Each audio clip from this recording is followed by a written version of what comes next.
Hi there, it's Rose. I wanted to do a quick little look at the scrapbook.com Cloud Whip. Now, I hauled this a few weeks back and I got a lot of requests for doing a review and what I thought about it. And it's a mixed media modeling paste. So this is 12 ounces. I got it on one of their little specials that they ran. I think it was on Facebook one afternoon, and it was a good price. So I thought, well, it's a really large size of modeling paste. So I thought I'd try it out. It looked pretty interesting. It looked like it was very creamy. I just have a Vicki Boutin stencil here that I've tacked down with a little bit of the mint tape from scrapbook.com. I'm trying that for the first time too. I've got a Simon Hurley little spatula here, but anything that you use I think would be fine. So let's just open up this Cloud Whip and take a look at it. And it just came with this little seal on it here, which, yeah, I don't think is going to be good enough. I'm probably going to have to use my press and seal. But let's get into it. Now, I'm noticing right away that it does have a little bit of an odor. And it's also a little firmer than they showed on their video. I'm not sure why it's like this. It's not quite as smooth as theirs looked. Theirs looked a lot creamier. I don't know what's going on with that. Mine looks a little chalky. So I'm going to take some, mine's a little crumbly. I hope it's not drying out already. I haven't even used it yet, but I'm going to spread some through this stencil. And yeah, that's the problem that you have with these kinds of paste, is that they don't have a super long shelf life. Unfortunately, air can get to them and dry them out. Even if they're sealed, they can, you know, if any air gets trapped in there and dries it out, you automatically have a problem. So,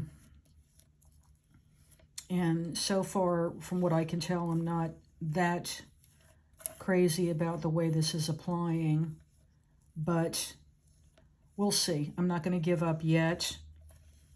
I'm going to just keep spreading it here and try to get it through all the areas of the stencil as best I can. Now, the other trick is that you're going to want to make sure that you clean off your stencil and your spatula as quick as you can, because you don't want this drying. We'll see if I'm doing an okay job with moving this around here to try to get it in all the areas of the stencil so that we can have a good outcome. Seems to be softening up the more I spread it with the palette knife. I don't want to waste any of it, so I'm going to wipe off any extra back into the jar, and then I'm going to be sure to get that sealed up with my press and seal so that I can get a better seal on it and hopefully save this jar. Again, I'm not sure. Here's what it's looking a little crumbly. So I'm going to have to check their website for any tips on if you can reconstitute this. I'm not 100% sure. I do want to say it has a slight odor to it. So if you have any kind of aversions to smells, you want to be aware of that. Again, I'm doing the best job I can to scrape this back off. And this will save me some cleaning of my stencil too.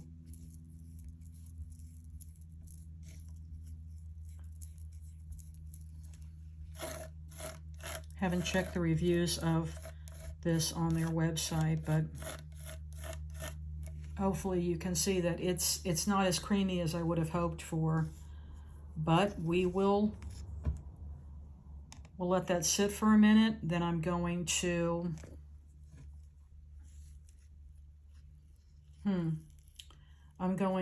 get some press and seal on this and clean off my spatula, and I'll be right back.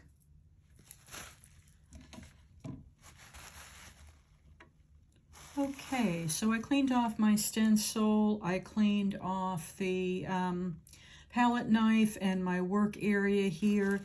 This is how the Cloud Whip turned out.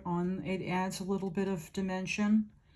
And again, I think that mine is a little bit dried out, which it is a new tub. So yeah, it is what it is, but that's the way that it came out. Very pretty Vicki Boutin stencil, though, I have to say. I love the little snowflakes. So that's a quick look at Cloud Whip from scrapbook.com. I hope you enjoy taking a look. If you're new to my channel, I hope you'll consider hitting that subscribe button and ringing the bell notification. Thanks so much for watching, and I'll see you next time.